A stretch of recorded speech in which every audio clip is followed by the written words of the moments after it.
candidat. Est-ce à dire que le premier qui déposerait par devant vous, au nom du RDPC, une candidature représentant le parti en question, cela donnerait libre cours à l'élection Cameroun et par suite au Conseil constitutionnel de recevoir la dite candidature de quelqu'un qui a double investiture. Telle est la question. Il ne s'agit pas d'entrer dans le fonctionnement des partis politiques. Il s'agit de demander en toute légitimité quelles sont les personnes habilitées à parler au nom du Maligen. Nous suivons tous l'actualité. Des tripatouillages ont même été faits sur le site internet du ministère de l'administration territoriale pour donner une apparence de vérité à la forfaiture que s'apprête à faire ceux qui prétendent représenter le Maligen. Ces manipulations-là ont été faites, mais nous sommes contents de les avoir faites. Un crime n'est jamais parfait.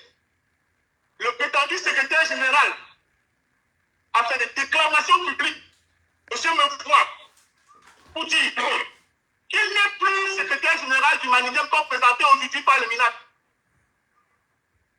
Et que le bureau auquel il a appartenu à un moment donné, présidé par M. Yepka, a été déposé en 2018. Et tout ce dernier a été exclu du parti. S'il a été exclu du parti, comment pouvons-nous être sérieux en prétendant qu'un militant exclu peut venir parler au nom d'une formation politique? Exclusion entérinée par ces derniers. Nous avons également une correspondance de juin 2018 par laquelle le ministre de l'administration territoriale rappelle quels sont les différents responsables de trois formations politiques: le Maligen, le CPP et l'UPC. Cette correspondance n'a pas fait l'objet d'un recours gracieux par exemple de M. Yepka Dieudonné. Mais par contre, les autres, en l'occurrence le CPP et l'Union de population du Cameroun, en leur temps, ont engagé des procédures. Dois-je revenir sur les considérations élémentaires? Dois-je rappeler à cette juridiction l'article 17 de la loi numéro 2006/022 qui donne la possibilité aux citoyens qui a été frappé par un acte qui lui fait grief de pouvoir engager les procédures dans le délai de 3 mois. Et si un délai jamais fait, il a acquiescé. On dit autorité de la chose décidée. Ce dernier a acquiescé de son décision. Par quel agir peut-il aujourd'hui parler au nom du Maligen dont je représente le candidat ce jour? Il n'a aucun moyen de pouvoir parler pour le compte du Maligen, ayant acquiescé de la décision qui a été rendue en son temps. Bien vu, la requête qui a été introduite par ces derniers, qui essaie de vous amener à confondre les organes de notre formation politique. Je tiens à leur rappeler. À la formation, il y avait ce qu'on appelait un comité de coordination provisoire. Après, il y a un comité national de coordination. Et depuis 2018, il y a un comité de direction. Et ce comité de direction-là gère les instances du parti, gère le parti. Et M. Yepka, qui a engagé la procédure, une procédure pour laquelle j'en suis été ordonné, ne peut pas parler des affaires internes du Maligen. Il n'en a pas qualité.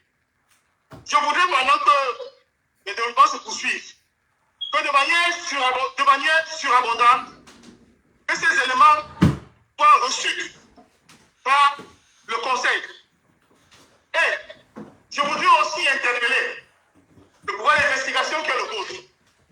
Il me souvient qu'en 2018, pendant les sénatoriales, j'ai engagé par devant cette auguste juridiction une procédure en évaluation de la liste du RDPC dans la région de l'Ouest. Vous avez renvoyé ce dossier. Vous l'avez renvoyé pour pouvoir faire des investigations. Et vous avez convoqué en son temps M. Kenny Ndetio qui était le chef de la communauté Babati. Vous l'avez fait pour vous rassurer de l'existence effective de ce dernier que nous contestions dans le cadre de la requête que nous avons engagée en son temps. Nous invitons le Conseil à faire toutes les investigations nécessaires pour savoir quelles sont les personnes habilitées à parler au nom du Manigel. Quels sont les interlocuteurs du MINEC quand on parle de Manigel? Vous demanderez en particulier la personne qui reçoit les subventions. Si vous avez la réponse à cette question, je pense qu'il serait inutile que le débat puisse se poursuivre. Nous sommes à un moment important de notre nation. Nous ne pouvons pas nous contenter d'une justice expéditive qui peut aboutir à une implosion sociale. Donc, je voudrais prier, monsieur, cette pièce, je vous en prie, la résolution également, qui a exclu.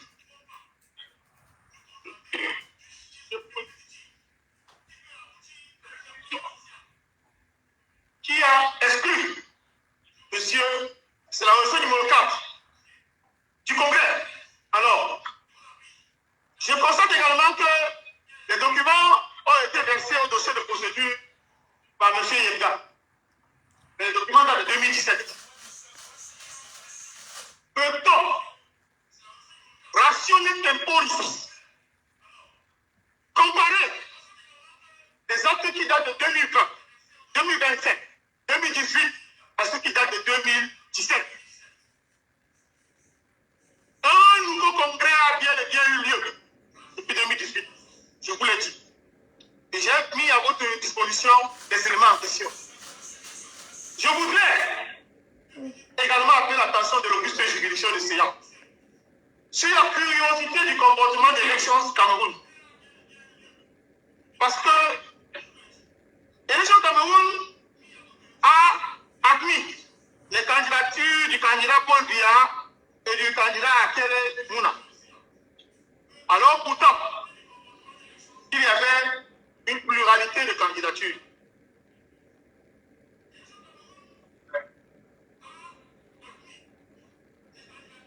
Je poursuis. Je tiens à rassurer l'auguste juridiction de Sénat de ce que je sais très bien de quoi je parle. On ne peut pas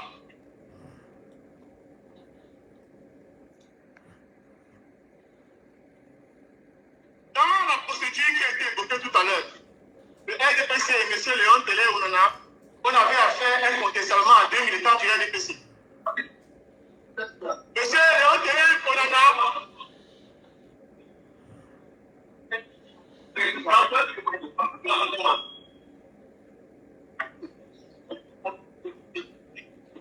Monsieur le Président, tout à l'heure je me suis comporté avec la plus extrême dignité. Le RDPC a pris la parole ici. J'ai entendu un avocat dans son rapport dire élucubration à un autre. Nous sommes tués. Ils ont fait ils veulent faire des leçons. Pendant que je prends la parole, j'entends les remous. C'est inacceptable. Et je tiens à le rappeler.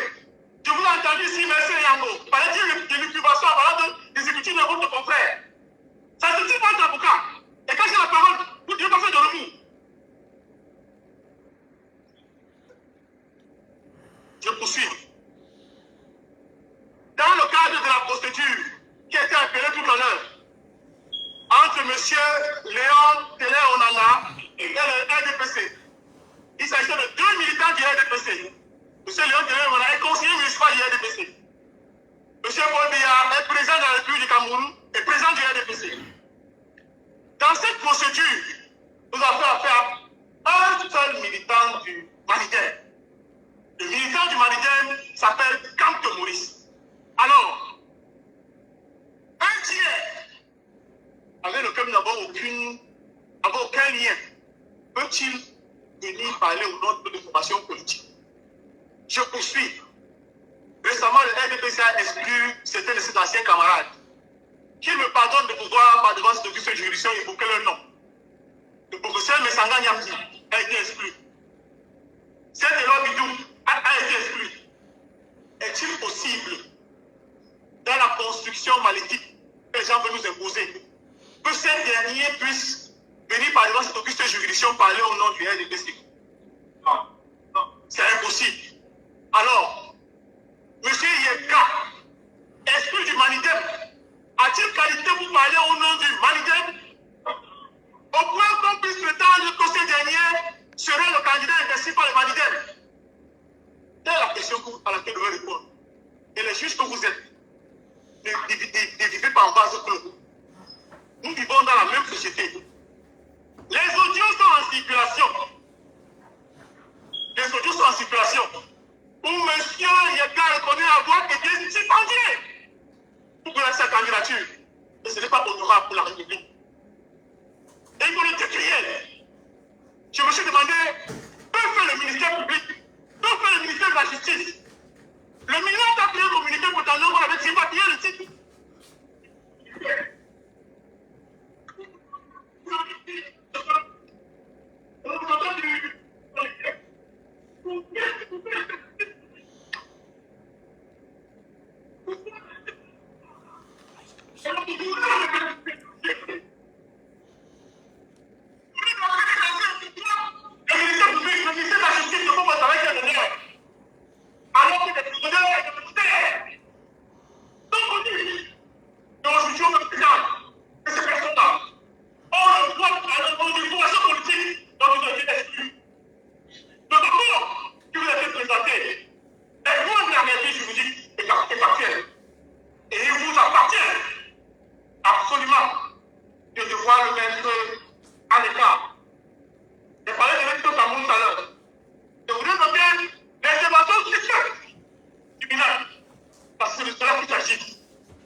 Que soit mis en banque.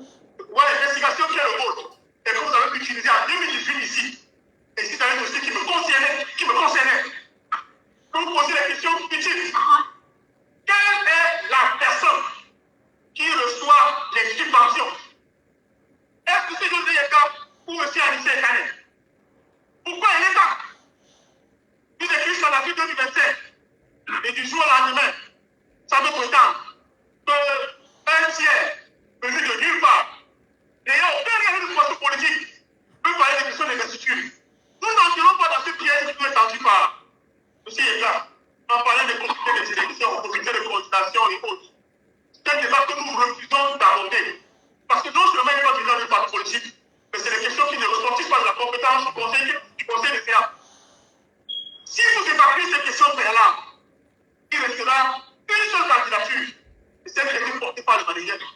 Il fallait absolument que ces préalables soient mis en perspective pour que vous preniez la seule décision qui se doit d'être prise dans le temps et cette procédure. Il ne faudrait pas que les noms que vous portez fièrement et qui font la fierté de vos familles soient associés aux jeux troubles que le ministère de l'administration territoriale essaie d'imposer à jeu politique camerounais. Il faudrait que le conseil dise non. Et le conseil a le pouvoir de dire non. Et le conseil a le pouvoir de dire à cette personne en quelle qualité est-ce que vous venez parler? Quels sont les actes qui vous habilitent? Lorsque vous aurez fait, vous aurez certainement rendu justice. Et je voulais le dire pour sortir. Si on m'avait laissé croire que M. Yeka serait venu dans cette salle, je me serais mordu. Parce que je ne peux pas comprendre la crédibilité dans la compétition. Je ne peux pas comprendre l'opinion dans la volonté de nuire. C'est inacceptable. Quel nom entend-il laisser derrière lui? Quel nom entendons-nous laisser les uns les autres au Cameroun qui vient derrière nous? Ce pays, peut-être le havre dans lequel nos enfants doivent pouvoir grandir. Et chacun doit jouer le rôle qu'il le tient. Alors, j'interpelle le conseil des séances de jouer son rôle et de ne pas laisser la République aller à volo pour faire plaisir à quelques personnes tapis dans l'or qui ont décidé de se comporter comme des enfants et de traîner l'honneur de la République dans le cadeau. Lorsque vous avez rendu la seule décision qui se doit d'être rendue, vous aurez fait honneur à la République. Allez à Jacques S.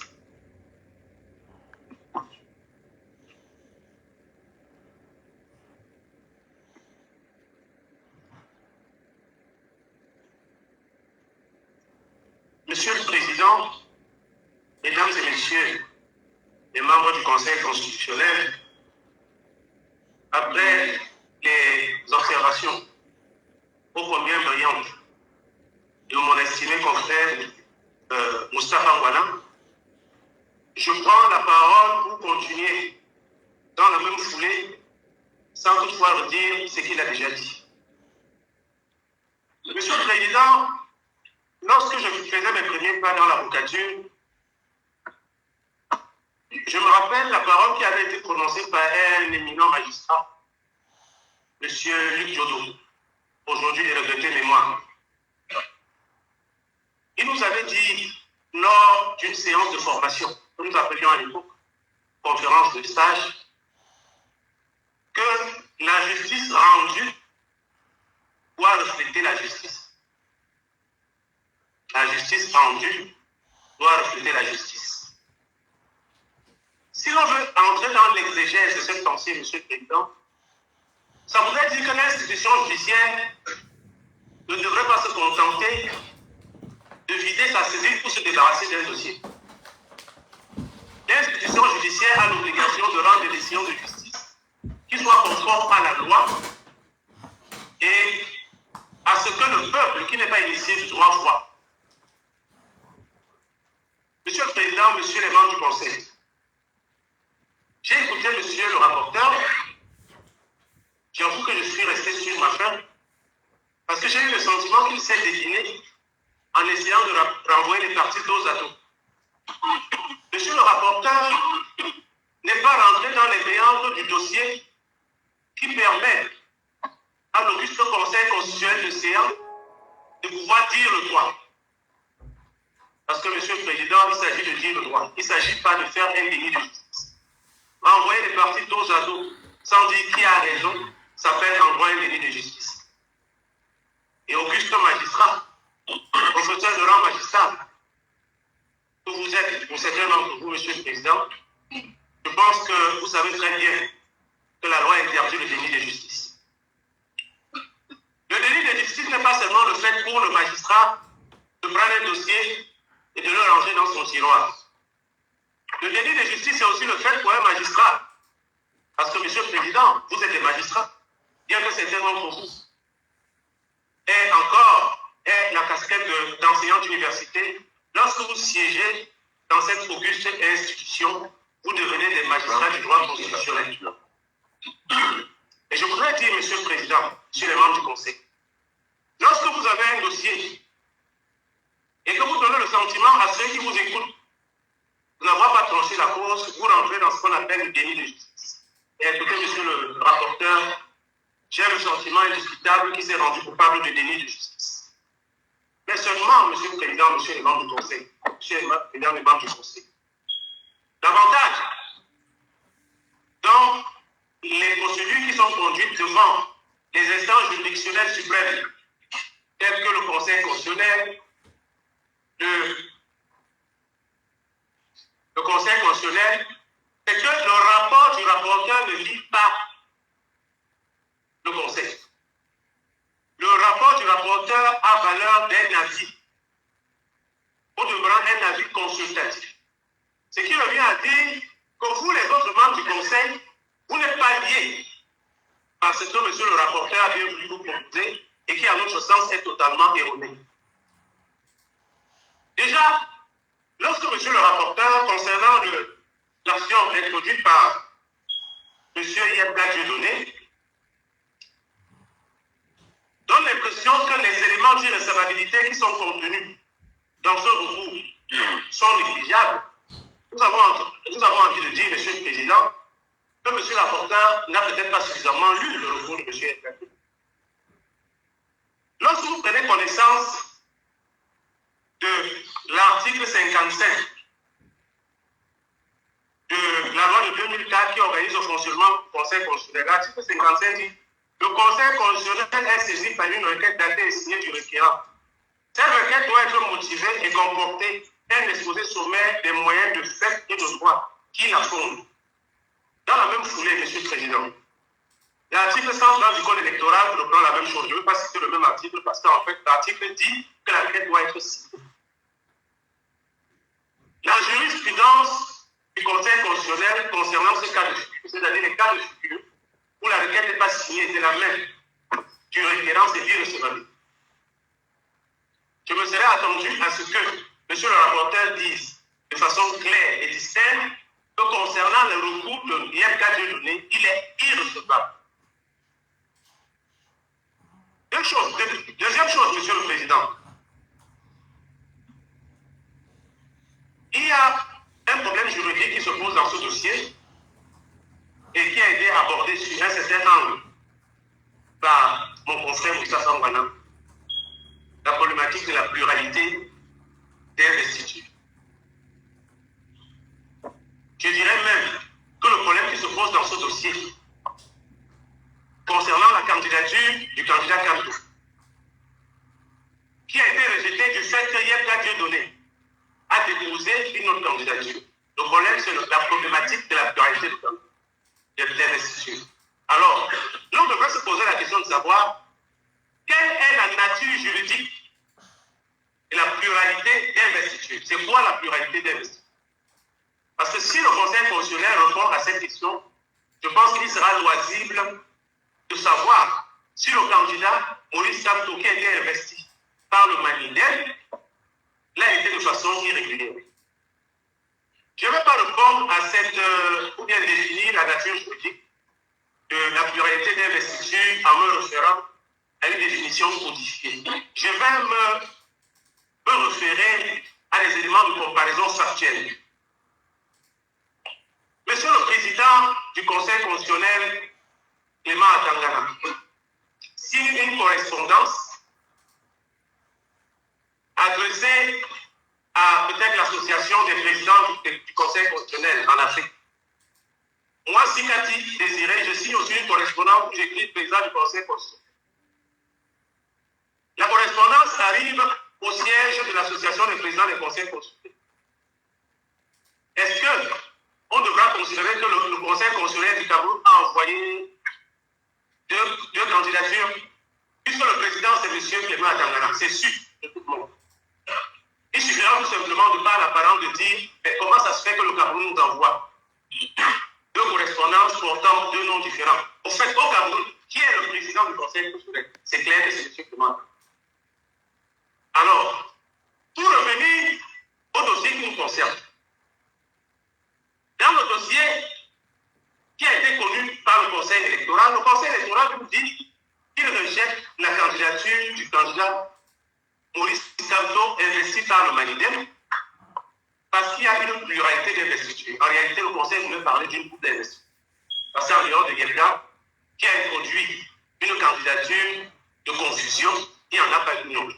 Donc en fait, c'est une double investiture. Maintenant, est-ce que le fait pour quelqu'un qui n'a pas qualité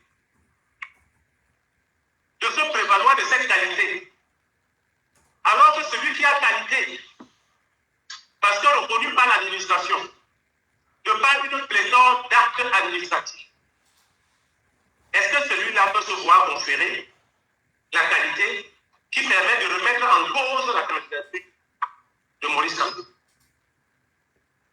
C'est ça la question. J'irai même plus loin, lorsque vous regardez les différents combats qu'on fait à aborder cet aspect, mais c'est vraiment redondant que je le dis à nouveau. Il y a en droit ce qu'on appelle la théorie de l'apparence. La théorie de l'apparence. La tutelle des partis politiques, c'est le MINAC. Lorsque le MINAC, de par des courriers répétés, des correspondants, des actes administratifs, continue depuis pratiquement 2018, à Double Anissé est gagné comme président du Manilien. Et ce, jusqu'à la convocation du corps électoral et le dépôt du dossier de candidature du candidat Maurice Kamto. Le MINAC dit que c'est gagné à l'essai. Et avec le candidat Maurice Kamto qui est président du Manilien. Est-ce que la théorie de l'apparence ne milite pas en faveur du candidat Kamto, qui est dans la bonne posture qui consiste à savoir que d'après ce que le MINAC dit, c'est égal à l'essai qui est le. Comment expliquer le fait que cette confusion de légitimité intervienne de façon surprenante juste après le dépôt de la candidature? D'ailleurs, je reste persuadé que si le Manidem n'avait pas investi Maurice Kamto, Yahya Mathieu serait resté dans les bosquets.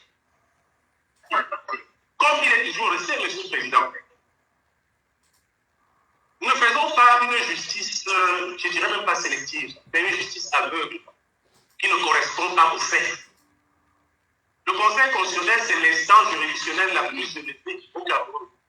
Non seulement en matière de contrôle de ponctualité des lois, mais également en matière de contentieux électoral. La décision que vous devez rendre, Monsieur le Président, doit être une décision conforme, non seulement à la loi, mais également aux vertus démocratiques. Le sentiment que j'ai en tant que plaidoyer dans ce dossier, c'est que certaines officines veulent éviter la candidature de Maurice Kamto. Est-ce que ça se fait dans un système démocratique? Est-ce que ça se fait dans un système démocratique, Monsieur le Président? J'irai encore plus loin. Parce que quand vous étudiez ce dossier de fond en comble, vous vous rendez compte qu'il y a comme une sorte d'embuscade juridique qui est concoctée depuis la base à partir du Conseil constitutionnel. Tout à l'heure, j'ai écouté avec beaucoup d'admiration monsieur le rapporteur dire qu'au terme de l'article 50 de la Constitution du Cameroun, les décisions rendues par le Conseil constitutionnel sont opposables à toutes les parties, donc et les camps. La jurisprudence du Conseil constitutionnel en matière d'élection dit que le Conseil constitutionnel n'est pas compétent lorsqu'il a pluralité d'investiture. Ça veut dire qu'en fait, le Conseil constitutionnel a retiré les cas de pluralité d'investiture de ces cas de compétences juridictionnelles. et rationner matériel. Mais comment ça se fait que, sachant que le Conseil constitutionnel ne peut pas être compétent pour connaître d'une question, que le Conseil électoral motive sa décision par cette question-là? Est-ce que par là, le Conseil électoral n'est pas en train de s'arroger l'exclusivité d'un pan du contentieux électoral en statuant en dernier ressort? Parce que c'est de ça qu'il s'agit, monsieur le rapporteur. C'est sur ça que vous avez épilogué dans votre rapport. Vous avez dit que la question de la pluralité des investitures n'est pas de ressort du ressort de compétence du Conseil constitutionnel. Là, vous êtes en train de dire, peut-être sans le savoir, de façon incidente, que désormais, l'Étam a l'exclusivité de compétence dans un pan du contentieux électoral, ce qui n'est pas normal. Ça n'a jamais été ça la volonté du législateur. Faire de l'Étam le juge exclusif d'un aspect du contentieux électoral au Cameroun. Monsieur le Président, parlant encore de la question de l'apparence, j'ai ici avec moi un certain nombre de correspondances. Et d'ailleurs, cette apparence qui a été véhiculée à maintes reprises par le MINAC est la conséquence de ce que M. Yanga Dieudonné avait été exclu par une résolution qui n'a pas protesté. Comment peut-on expliquer aujourd'hui qu'un militant exclu d'un parti politique par une décision?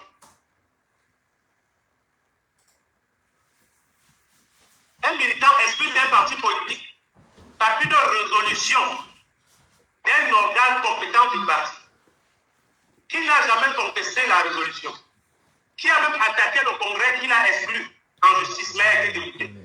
Il n'a pas contesté la décision qu'il a déboutée. Comment peut-on exclure aujourd'hui que cette personne se voit conférer la qualité par le bilan pour être reconnu comme président du Manilem, monsieur le Président?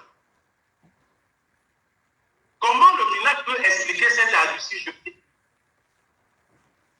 Encore que le même MINAC se contredit. Lorsque, dans son communiqué radio-presse du 25 juillet 2025, il dit que le site internet du MINAC a été manipulé pour intégrer le nom de quelqu'un qui n'a pas qualifié. Quand on sait qu'avant la manipulation dont il parle, le nom de la personne qui était c'était le nom de M. Ekani Anissé. On a tout fait de comprendre la conclusion. Le ministère, par cette correspondance, dont je suis sûr que vous avez une copie au dossier, reconnaît bien que le président légitime, légal, statutaire du Manilem, c'est Ekani Anissé. Il n'y a pas de doute. Si le président c'est Ekani Anissé, comment peut-on parler du double investiture? Si le président c'est Ekani Anissé, ça veut dire que l'investiture qui a été signée de la main de Yanga Dieudonné est un acte approprié, un acte factice, un acte faux, un acte qui n'a aucune valeur juridique. Et dès lors, monsieur le Président, on se retrouve dans un cas de figure où la seule investiture qui est valable et régulière, c'est celle qui porte le nom et la signature du président reconnu par le MINAC jusqu'à la falsification de son propre site internet.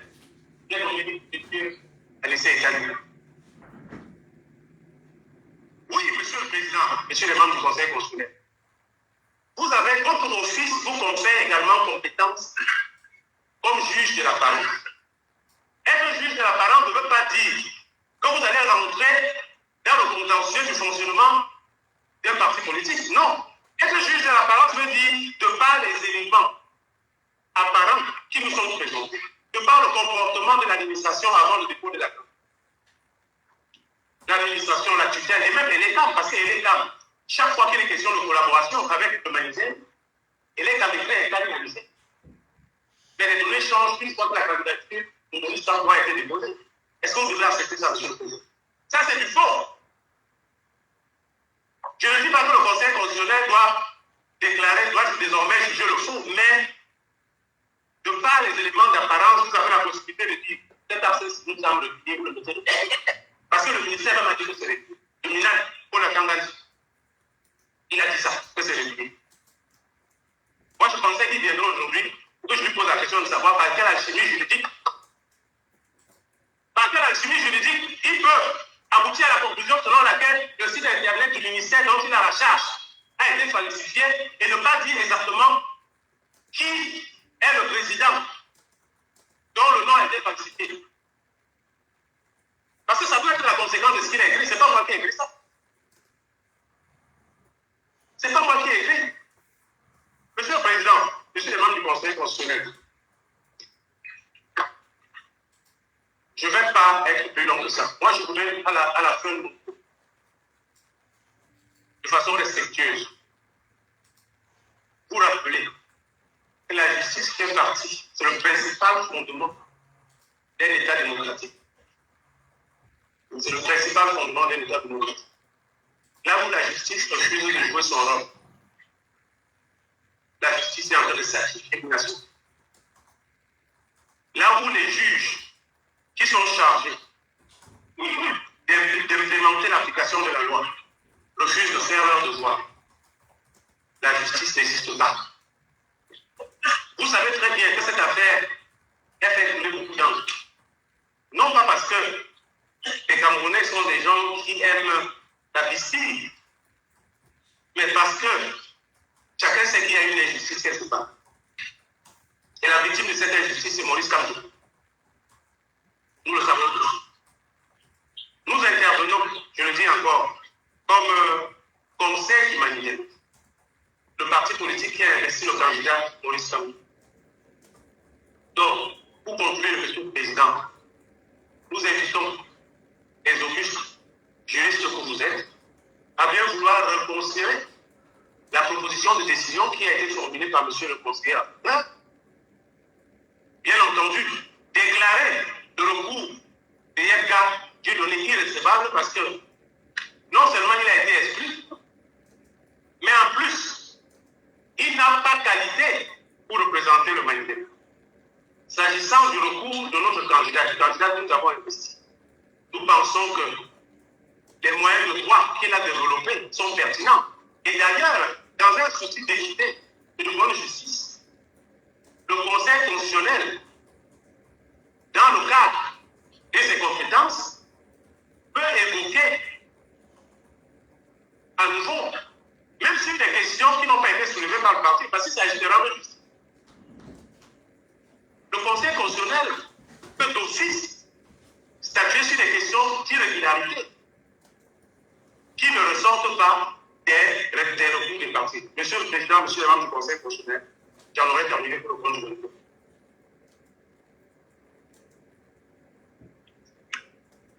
Bon, Monsieur le Président, je voudrais également introduire le président du parti politique, Kanye Anissé, qui à notre suite va prendre la parole.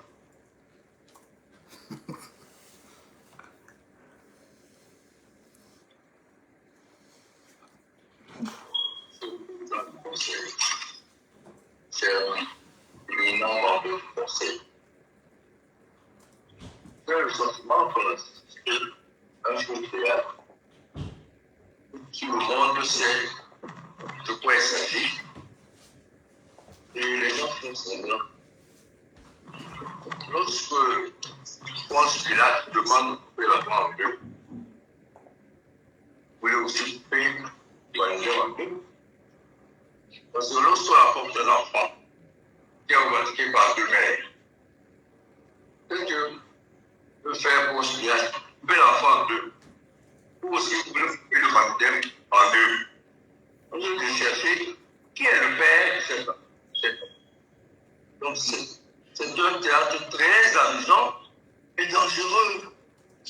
Très dangereux.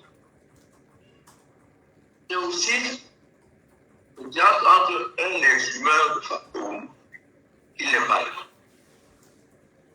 Il devait être là, tout le monde le connaît.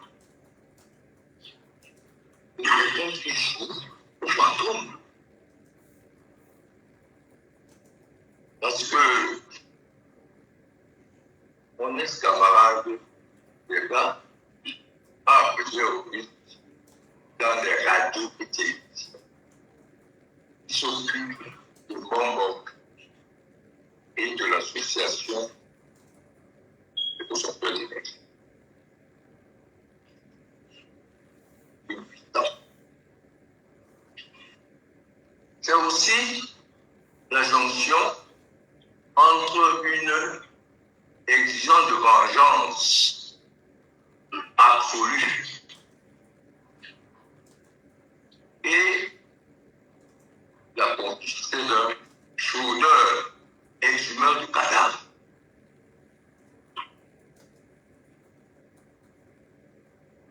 Vous avez bien aimé voir les exhumeurs, mais généralement, les exhumeurs travaillent la nuit. Ici, on ne le voit pas. C'est pour cela que le dossier a été déposé un peu avant minuit. Le recours un peu avant minuit. Apparemment, les exhumeurs. C'est triste. Alors, pour aller vite, quelqu'un a déclaré qu'il veut se venger. Je l'ai humilié. Il demande officiel pardon. Il va humilié. Mais, il m'oublie alors. Il va s'oublier. Il pense à tout ce qui meurt au de soi. Il pense à son ex-camarade Abana Kwama, qui est mort faute de soins. Moussidji, faute de soins. Il est Lamatou, faute de soins. Tiwa, faute de soins. Il m'oublie. Je lui demande pardon. Pardon, il n'y a pas, oublie-moi. Il m'a lâché. Mais pense aux autres. Pense au pays. Pense à ta famille. Tous ceux qui vont trouver cette décision, si elle est prise dans le sens où l'apporteur terrible, inqualifiable, perçu comme une injustice par la plupart des gens qui sont ici, même ceux qui sont à ma gauche, ils sont malins. Ils sont malins. Le grand malin, je le connais tous.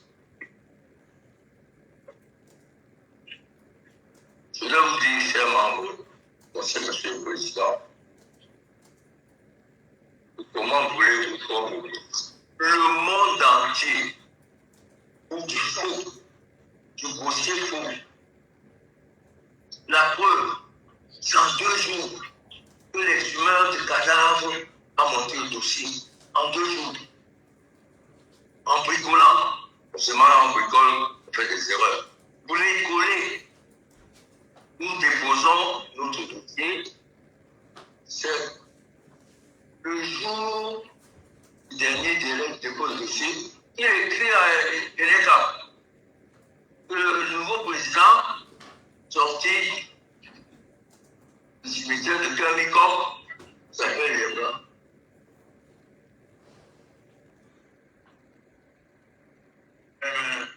Un petit gamin m'assurait rapidement cette affaire. Au lieu de mobiliser notre pays qui a bien d'autres choses à faire. Il s'est penché sur le faux. Aussi faux. Je n'ai jamais vu ça. Et non, ma télévision.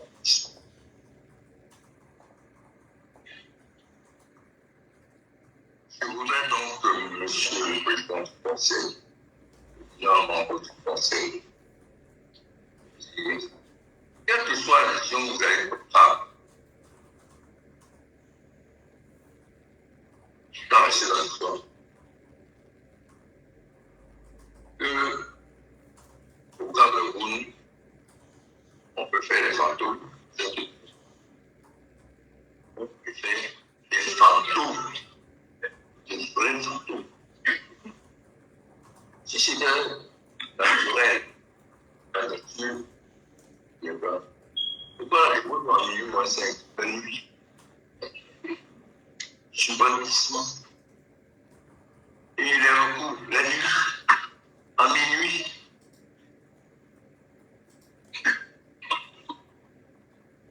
Ceux qui sont dans la vérité, dans la lumière, pas dans les ténèbres.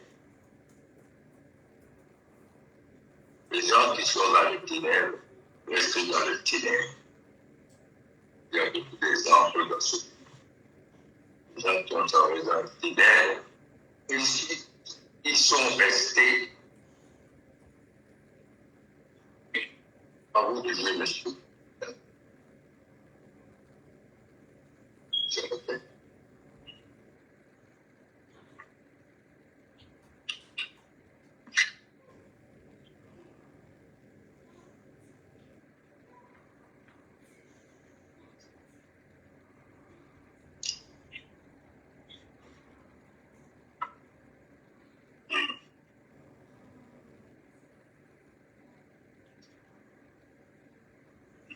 Le président du Conseil constitutionnel, honorable membre du Conseil constitutionnel, j'ai dit tout à l'heure, à la première parole, combien j'étais honoré de prendre la parole devant vous dans cette procédure contentieuse et électorale.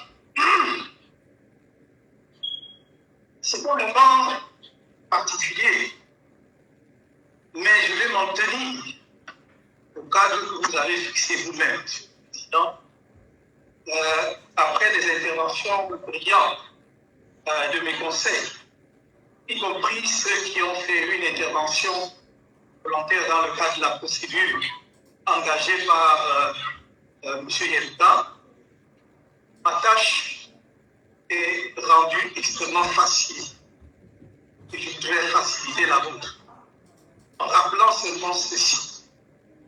Lorsque un citoyen camerounais est appelé à faire acte de candidature dans une opération électorale, il vérifie, en l'occurrence, s'agissant de l'élection présidentielle, si la formation politique qui présente sa candidature réunit les exigences fixées par la loi.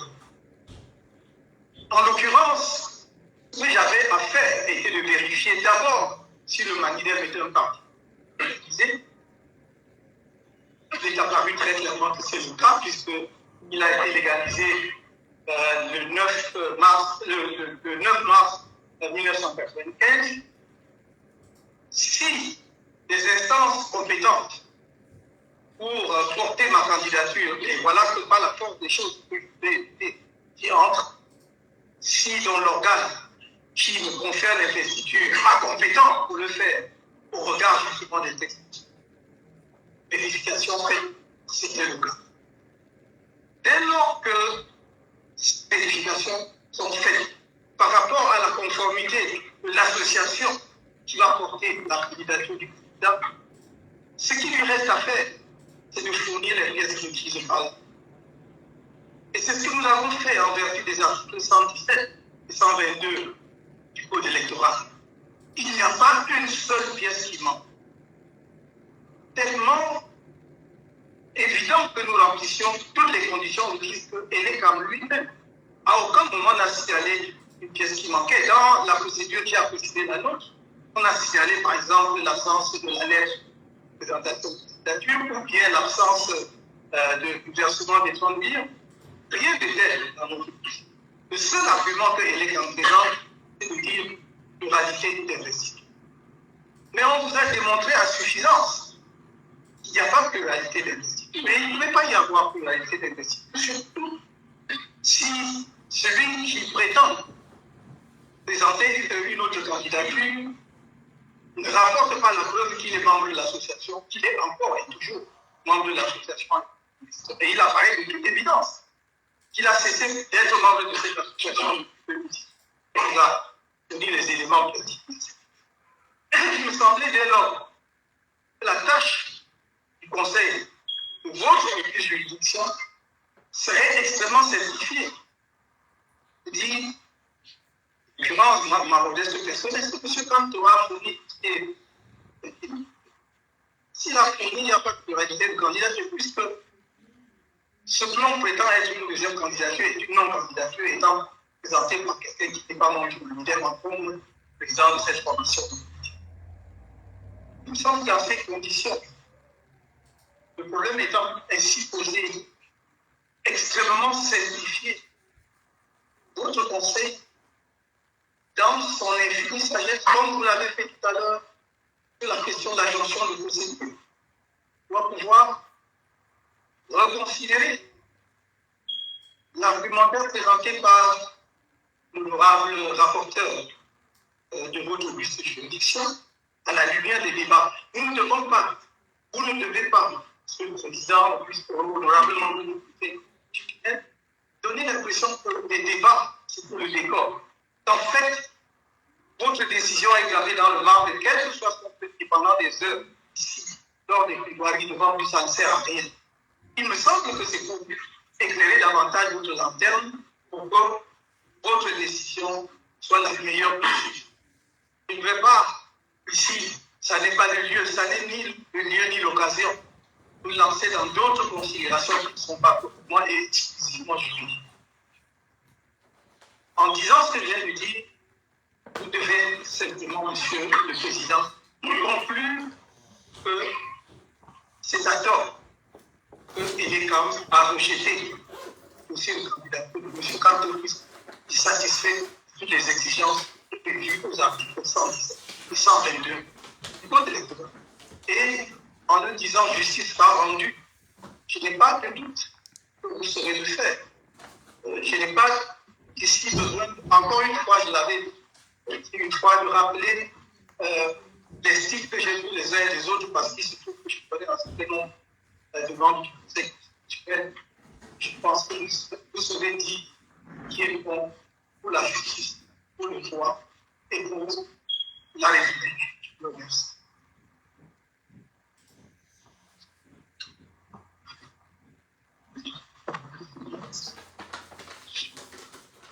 Je suis maître Menkem Soter, avocat avec résidence professionnelle à Yaoundé, conseil de M. Maurice Kamto, candidat à l'élection présidentielle. La charge qui est mienne est de rappeler succinctement les faits. Pourquoi? Parce que le conseiller rapporteur n'a pas repris les faits et n'a pas repris les dispositifs tels qu'ils se devaient pour permettre une analyse épais de la cause.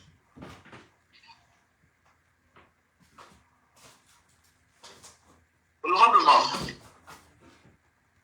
après la convocation du corps électoral par décret numéro 2025 par 305, signé le 12 octobre, signé le 11 juillet 2025, le candidat Maurice Kamto a, en date du 17 juillet 2025, au respect des dispositions des articles 103, 117, 118, 120, 121 et 122 du Code électoral, déposé sa candidature en y joignant toutes les pièces qu'il fallait pour justifier sa candidature, y compris l'aide d'investiture. Le 26 juillet, Elecam prit la résolution numéro 2025 par I, par R, par Elecam, par C, admettre 13 candidats par lesquels en correspondance de cette même date, nous avons été notifiés de la lettre numéro 00744 par Elecam, l'article 2 du 26 juillet 2025, portant rejet de sa candidature par la résolution 2025 par R, par Elecam, par C. Une fois ayant reçu cette notification, le professeur Maurice Kamto a déposé une requête contestation et annulation de la résolution 2025 base. Et ensuite, a demandé précisément de cette requête et a introduit une seconde requête qui porte en objet, cette fois-ci, première requête en annulation de la résolution pour 2025 par 013 par R par Elecam par C du 26 juillet 2025 portant rejet des candidatures notifiées par les 00 180 va et les combats des juges positif, c'est sur lequel vous comptez le livre. Il dit, la résolution de festival va être les campagnes, c'est 26 juillet 2005. Autant que j'ai des conditions à l'élection du président de la République, ce qui concerne le canton. Déclaré recevable et valide investi par le parti présidentiel à l'élection successive, ordonné au conseil électoral des camps, procéder à l'instruction. À l'appui de cette requête, il a avancé 2 points. Sur l'illégalité du type de pluralité de l'institution, sur l'illégitimité de sa capitale. Le lendemain du dépôt de cette requête, c'est-à-dire le 29 juillet, 16 h, le candidat Maurice Kamto a reçu par le biais de cette notification de la requête. Il est important également de lire l'objet de l'initiative. Requête en contestation d'une résolution de rejet d'une candidature à l'élection. Et au dispositif de recevoir la présente requête pour avoir été déposée dans les formes de constater que l'article 121, d'ailleurs, du code électoral a été publié par l'électoral, et dit que le contentieux porté présentement devant le Conseil constitutionnel n'est point déterminé qui est le et n'est le cas, et n'est pas le cas. Cela ne relèverait pas de la compétence du Conseil constitutionnel. Mais de savoir qui a été investi, conformément à la loi qui est au statut, c'est-à-dire que le président constatait que seul le président était le il dit qu'une investiture faite en violation de la loi et des statuts du règlement intérieur ne saurait en être une des manières d'emporter la pluralité des investitures. Il va plus loin dire de constater que l'investiture d'un autre candidat n'a pas été conforme au statut.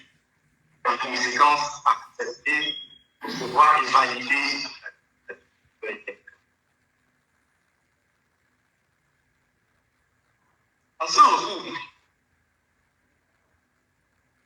notifié au professeur Maurice Kamto, il a immédiatement réagi le lendemain au 30 juillet, dans sa réponse, il dit également de constater, au vu des jurisprudences de la Cour suprême en matière de conseil constitutionnel, que les faits ont été mélangés, que le droit a mélangé les faits et le droit. Précisé de ces jurisprudences. L'arrêt numéro 43 du 28 janvier 1964. L'arrêt numéro 107 du 30 mai 1974 affaire à Tchamblam contre Madame Sandrine Amitiel. Déclaré le mémoire de la fête de l'Église. Le 31 juillet, les conseils du professeur Maurice Kamto ont saisi le Conseil constitutionnel par une lettre de déclaration pour réclamer la notification des mémoires éventuellement déposés. Et à cette requête, nous avons reçu la requête de l'ECAM demandant de joindre les 2 procédures du professeur Maurice Kamto. Donc, l'un subissant le justement et l'autre en cours d'instruction. Le second acte reçu de ce greffe, plusieurs l'article 2, degré de démission, c'est l'acte du ministère de l'administration territoriale. Mémoire du ministère de l'administration territoriale. Voyez, mémoire réponse. Arrivé à ce date le 29 juillet. Et c'est également que la requête de l'ECAM, ne n'est pas encore est aussi arrivé le 29 juillet. Le mémoire qui n'est pas également une requête, donc il n'est même pas parti. C'est aussi arrivé le 29 juillet, dans laquelle le MINAC demande de recevoir l'État du Cameroun. Nous savons pas si l'État du Cameroun est parti au procès de l'ECAM, qui est membre qui fait le corps avec l'État du Cameroun. Et de rejeter la requête de Sir Wescam. En cette mémoire, nous avons, en date du 1er août, fait des observations dans lesquelles, pour le compte, dans lesquelles nous sommes restés sur notre ligne de recours, où nous demandions à l'auguste juridiction de recevoir sur Wescam observation, ils disent qu'on est constaté que le requérant s'est formalement utilisé des enquêtes avec le budget et enregistré sur le partenaire, constaté qu'elle est capable d'acquérir les arguments délivrés par Maurice Campon. Et en ce que aucune contestation a été formulée par les CAM dans les délais de l'article 130, alinéa 4. C'était la réponse à la critique à LECAM. En ce qui concerne la réponse à cette question, nous avons au principal donné acte au MINAC de son acquittement au moyen des faits dans le cours scandale. Déclarer le mémoire du MINAC irrecevable, rejeter et écarter des débats l'ensemble des pièces qui a été. C'est déclarer incompétent à connaître le content de l'investiture, à juger en discutant. L'entier bénéfice de sa requête d'introduction et y fait entièrement. À la suite de cette réponse, nous avons été notifiés de la date d'audience du jour. Et les conseillers rapporteurs nous ont en substance donné la teneur de son rapport. Pour que la simple observation que nous allons avoir sera sur le principe droit de procédure, en ce que,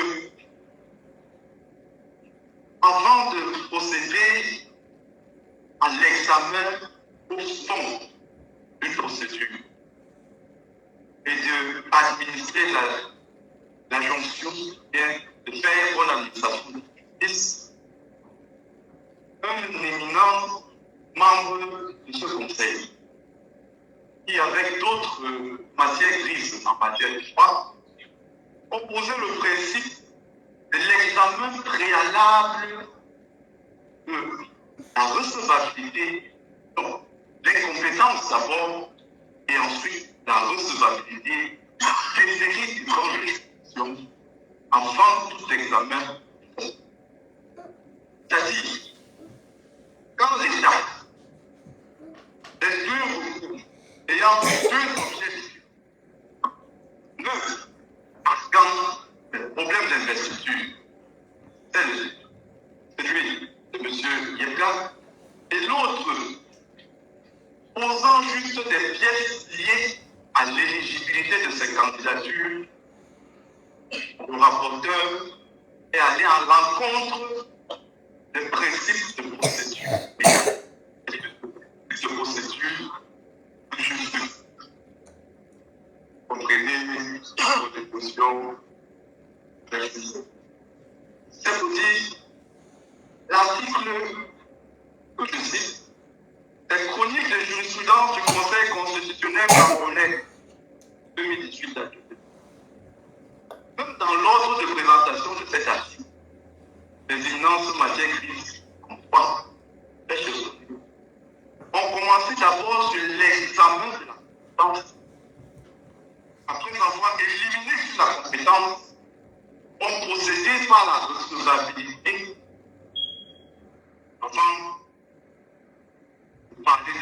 l'administration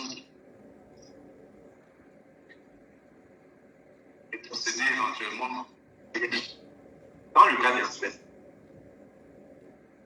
Le conseil a devant lui 9.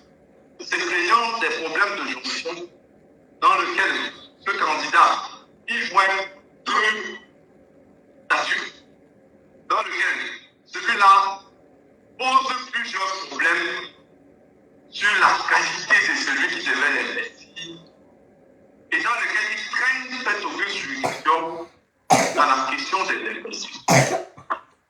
Si on va dans l'examen de l'ordre, on commence par vérifier si le conseil est compétent à examiner ce recours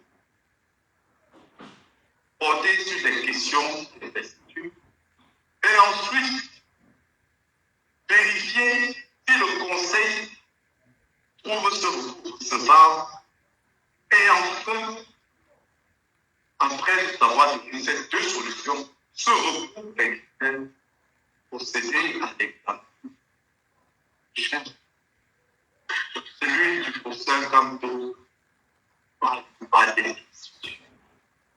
N'allez pas prendre quelqu'un qui se plaint de son investiture, alors d'abord qu'il est déjà, que vous êtes déjà incompétent, et forcer l'adoption avec celui qui n'a pas parlé de problème d'investiture. Finir l'adoption et dire que les deux parlaient d'investiture, vous allez réussir. Non. Restons dans l'orthodoxie de la pensée. Ne voulons pas cet ordre principe. Restons alignés. Je laisserai le soin à maintenir, continuer l'analyse des moyens, point au recours au seul capteur, en vous demandant tout simplement au principal d'aller disjoindre. Vous allez disjoindre les deux recours. Vous allez examiner chaque recours individuellement et constater que celui de M. Yoka, vous êtes incompétent d'être recevable, vous êtes incompétent de statuer sur les problèmes d'investiture. Vous allez admettre le recours de Saint-Capot et le déclarer candidat à l'élection officielle de 2025. Vous allez considérer que le mémoire NINAL n'est pas une pièce permettant de saisir pour le Conseil constitutionnel. Vous allez plus loin constater qu'elle est quand même adressée pour des membres à demander juste une jonction, mais de manière foreclose. C'est-à-dire qu'ils n'auront plus rien à faire valoir. Et de tenir compte de ce que nous avons déposé une requête, demander des pièces en date du 31 juillet. Et ce ne sont que ces deux pièces que nous avons reçues. Merci.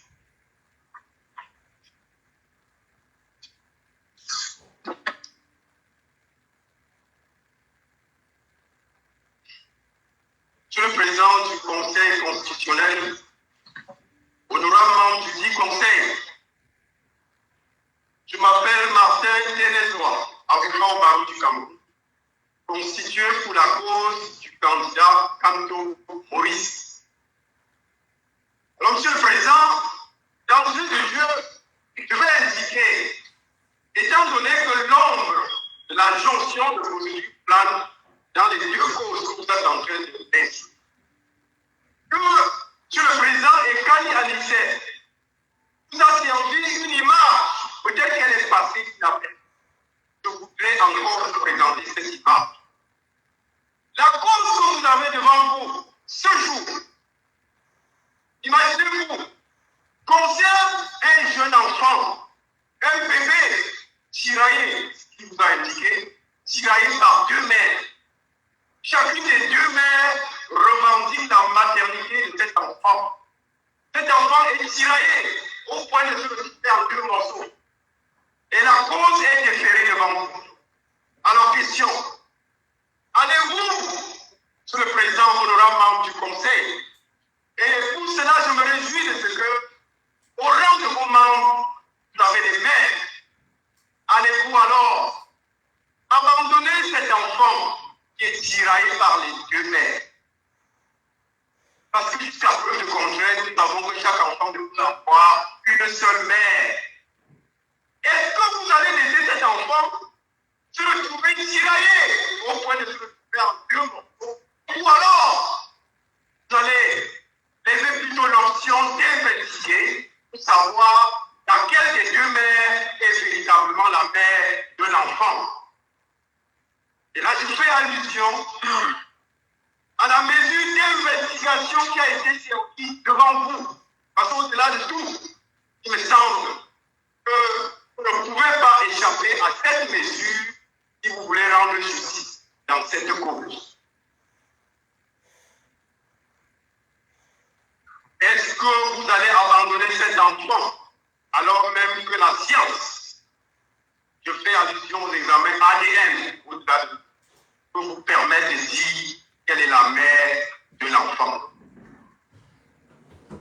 Alors, sur le présent, cela dit, je poursuivrai en disant qu'il n'est un secret pour personne que le corps électoral a été convoqué en vue de l'élection présidentielle en date du 12 octobre 2025. Et au-delà de la convocation de ce corps électoral, monsieur le Président, beaucoup de citoyens camerounais ont déposé leur dossier de candidature, ont postulé aux fonctions de président de la République. Monsieur le Président, il faut dire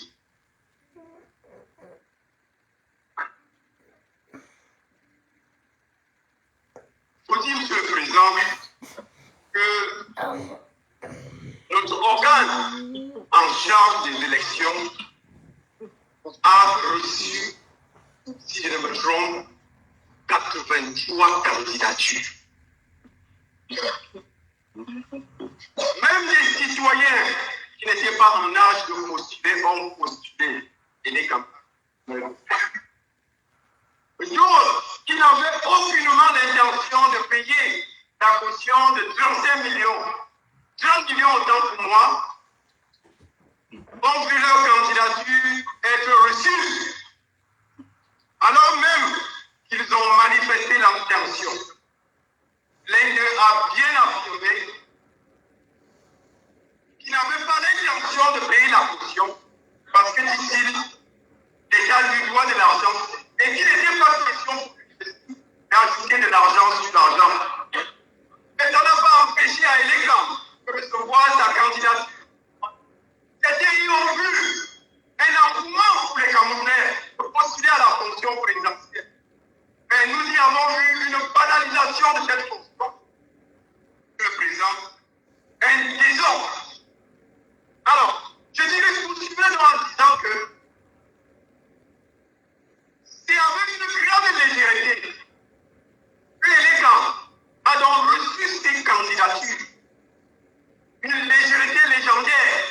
Et c'est avec la même légèreté que l'État a traité ces candidatures. Et dans la foulée, des 83 candidatures reçues au départ, seuls 13 ont retenu son attention. 13 candidats ont été retenus. Et il faut le rappeler, parce que, monsieur le Président, nous sommes là en train, comme l'a dit Maître Moustapha avant moi, nous sommes en train de vivre des moments historiques. Les 13 noms qui ont été publiés ont circulé sur les réseaux sociaux 2 jours avant. Et l'Écam est interpellé. 2 jours avant, tout ce que le Télécam a pu faire 2 jours après, c'était de classer ces noms par ordre alphabétique et de les publier. Et l'Écam, le peuple camerounais, te regarde. Alors que le président, dans la foulée donc de rejet des candidatures, la candidature de M. Kantou Maurice a également été rejetée au motif de pluralité d'investiture. Motif que nous avons trouvé illégal. Et nous allons le démontrer. C'est l'objet de notre deuxième moyen. Mais avant d'y arriver, nous allons exposer le premier moyen de notre recours qui tient sur l'attente à l'éligibilité du candidat Maurice Kamto et à la validité de sa candidature. Donc, sur le président, à l'endroit droit au but, nous allons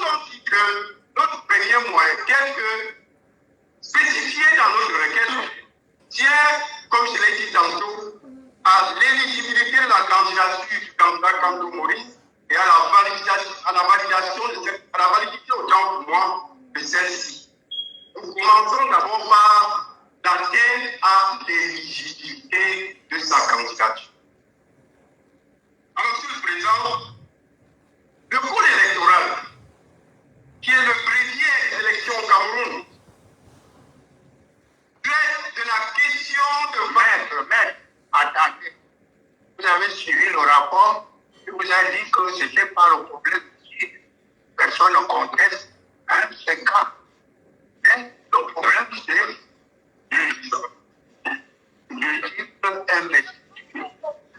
rapport a été clair. Il n'y avait pas à s'attaquer à cette question. Monsieur le Président, nous avons suivi, effectivement, s'agissant des questions d'éligibilité et de validité de la candidature. Et les candidats trouvaient aucune faute. Une chose qui veut dire que notre candidat avait produit devant cette institution toutes les pièces qui étaient exigées. Mais seulement, Monsieur le Président, et les clans, bien qu'ayant reçu l'ensemble des pièces exigées par la loi pour candidater à la fonction présidente, je me suis rejeté cette candidature. Au motif de l'existence de pluralité candidat. Alors, Monsieur le Président, nous avons suivi le rapport. Le rapport qui a été lu devant nous a indiqué que ce motif est légal et a convoqué à l'appui de sa position les dispositions des articles 716, 121 alinéa 1er et 127 et 128 du code électoral. Alors, selon le contraire, dit que ce motif invoqué par Elecam n'est pas légal. Alors, Monsieur le Président, quand on parcourt les dispositions qui traitent de l'éligibilité et de la validité de la candidature, s'agissant du chemin que notre client a emprunté, Elecam pouvait avoir au total 21 motifs légaux pour rejeter éventuellement notre candidature. Ces motifs sont prévus par ces dispositions. Les dispositions des articles 117 à 124. Parce qu'il faut préciser, que le président doit rendre la solidarité, que chaque disposition légale qui prévoit une condition postulée à la fonction présidentielle prévoit également implicitement les motifs pour lesquels on peut rejeter un outil de candidature.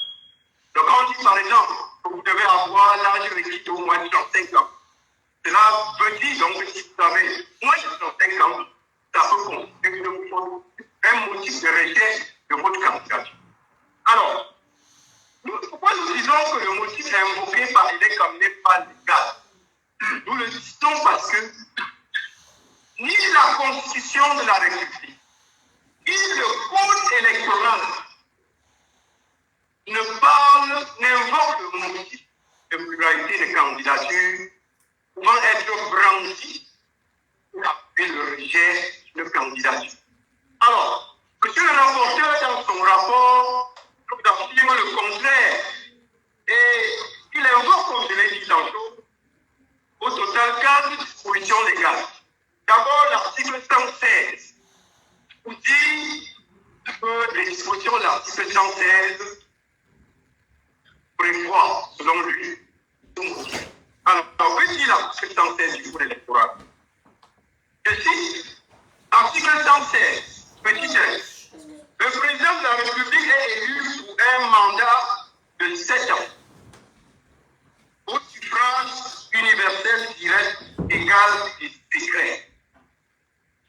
Il est rééligible dans le pays. Petit 3, l'élection a lieu au scrutin uninominal majoritaire un tour, 20 jours au moins et 50 jours au plus avant l'élection l'inspiration des pouvoirs du président de la République en exercice.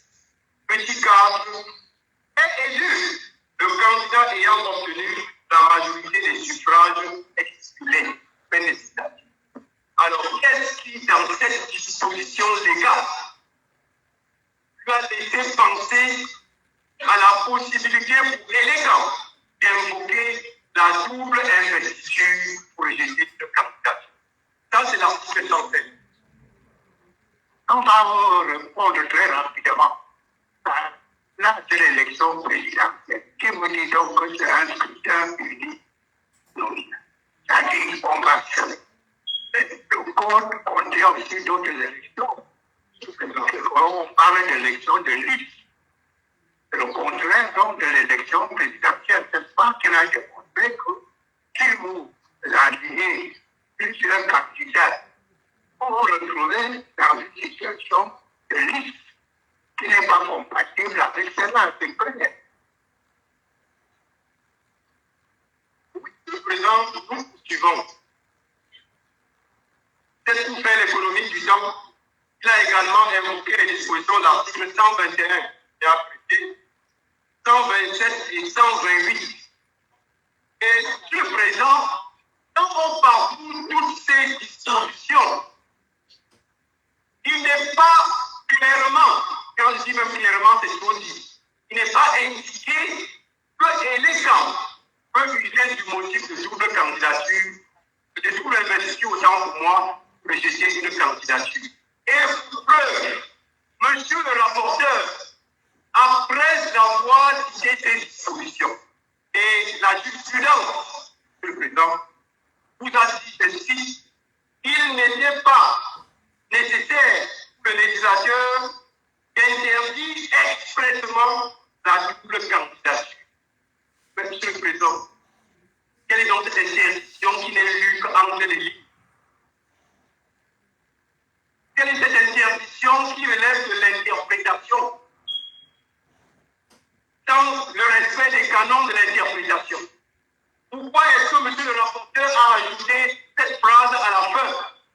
Ce n'était pas nécessaire que le législateur de l'interdit expressément. Est-ce que nous avons oublié, monsieur le président, que la date dit que ce que la loi a voulu dire, elle a dit. Est-ce que ce qu'elle n'a pas voulu dire, elle n'a pas dit? Pour dire, monsieur le président, que ce motif de double investiture est des plus illégal. Ce motif est illégal. Pourquoi, monsieur le président? Parce que, étant donné, comme vous l'avez rappelé ce matin, que vous n'êtes pas juge de l'investiture, que vous êtes plutôt juge de l'éligibilité, et même d'ailleurs ce que la loi dit. Alors, l'État ne devrait pas différer devant vous des motifs liés à l'investiture. Ça a été rappelé avant moi. Il revenait à Elican d'investiguer au niveau du Maliden. Et si jamais Elican n'avait pas été fichier, il pouvait justement solliciter le minage. Qui a l'ADN, ça a été dit ce matin, des partis politiques. Pour savoir du Maliden quel est l'organe exécutif en fonction.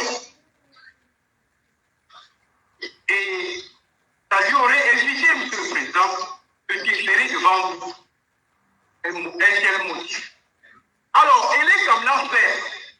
Et sachant que chaque candidat qui voit sa candidature rejetée a un droit au recours, est-ce qu'on va donc penser que elle est comme a scellé le sort de ceux dont les candidatures sont rejetées au motif de la double investiture? Si vous admettez que l'État peut prendre des libertés par rapport au principe de l'égalité auquel il est astreint, à savoir qu'elle ne doit rien faire qui écarte la norme juridique, alors là, vous donnez le feu vert à l'État, de sceller le sort d'un certain nombre de citoyens, parce qu'à l'avenir, il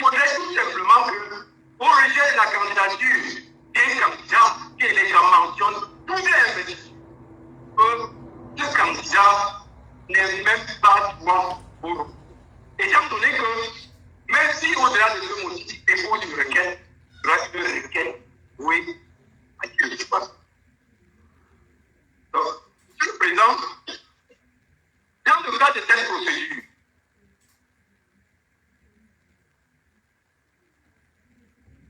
et on vous l'a dit avant moi,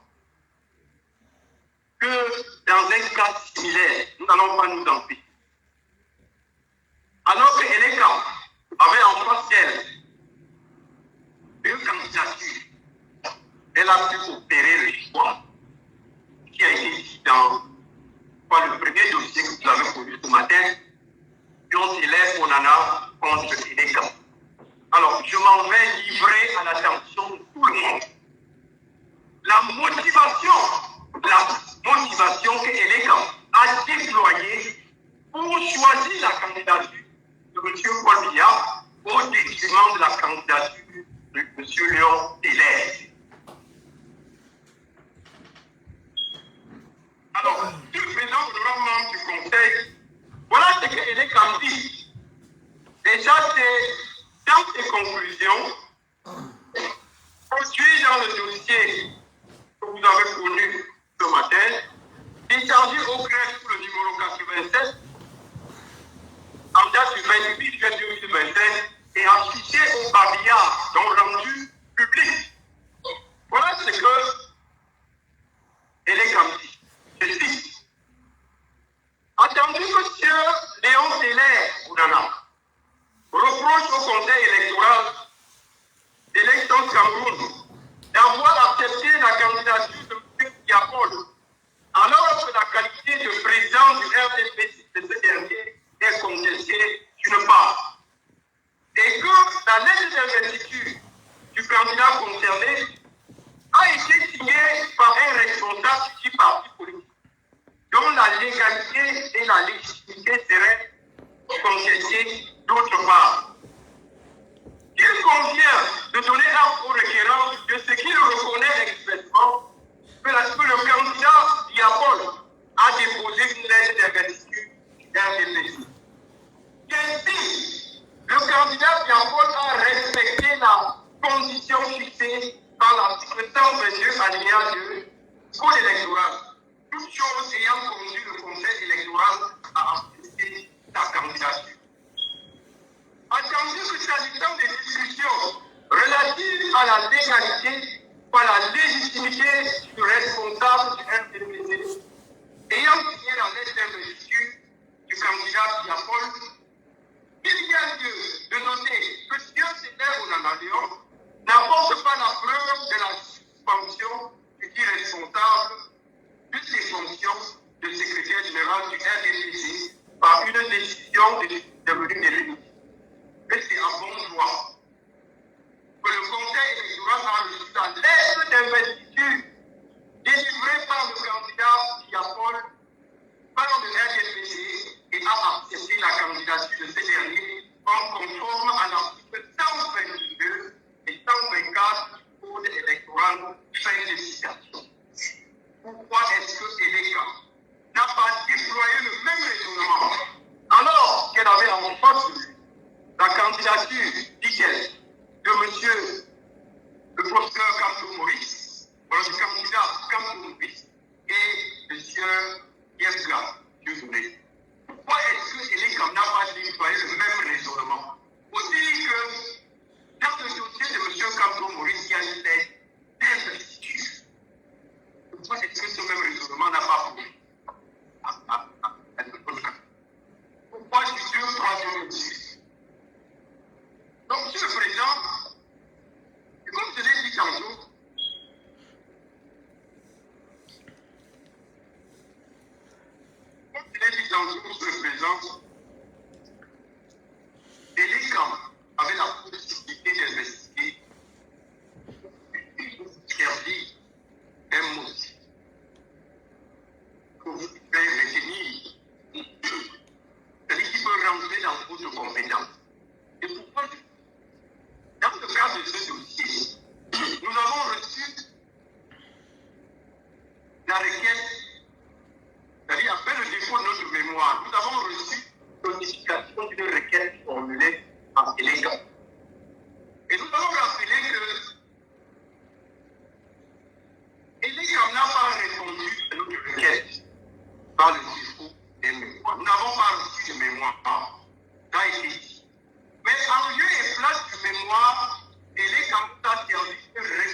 de cette jonction. Est-ce que c'est élégant? Est-ce que c'est le minage? Est-ce que c'est d'autre part? Est-ce que c'est le Conseil constitutionnel? Jusqu'au moment où le nom devant nous ne savons pas qui a fait la jonction de cette chose. Alors, au-delà de la requête que l'État nous a servi, nous avons également reçu une notification du mémoire du ministre. Et nous étions curieux de savoir comment est-ce que le ministre se retrouve dans notre corps. Parce que nous savons, Monsieur le Président, qu'il y a des moyens par les qu'on peut utiliser pour saisir une justification. Il y a également des moyens que toute personne qui n'a pas au principal saisi une justification, ou alors qui n'y a pas été appelé, il y a d'autres moyens qui peuvent utiliser pour intervenir dans la procédure. Ça peut être une intervention volontaire, ça peut être une intervention forcée. C'est-à-dire, on est appelé dans la procédure par une partie qui est déjà. Ou alors, on prend l'initiative soi-même d'entrer dans la. À ce moment-là, on peut faire l'intervention. Alors, nous étions à nous poser cette question. Mais je crois que nous avons eu la réponse ce matin, à savoir que c'est le secrétariat du Conseil constitutionnel qui a servi, qui a notifié vos requêtes d'actes. Alors, cela a été fait. On n'est plus dans l'ordre du justice. Alors, le ministère a été interpellé comme quoi. Et le ministre est interpellé à tort par le Conseil constitutionnel, on le dit. Parce que de voir faire un mémoire et incongruité de ce président. Et cette incongruité constitue la preuve de ce que le ministre ne devrait pas être invité dans cette chose. Le ministre a lancé son mémoire dit État du Cameroun, entre parenthèses, ministère de l'administration territoriale contre élégance. Alors, Monsieur le Président, mais nous savons que le ministre est un démembrement de l'État. Et que l'État également est un démembrement de l'État. Est-ce que nous avons affaire au Cameroun à deux États?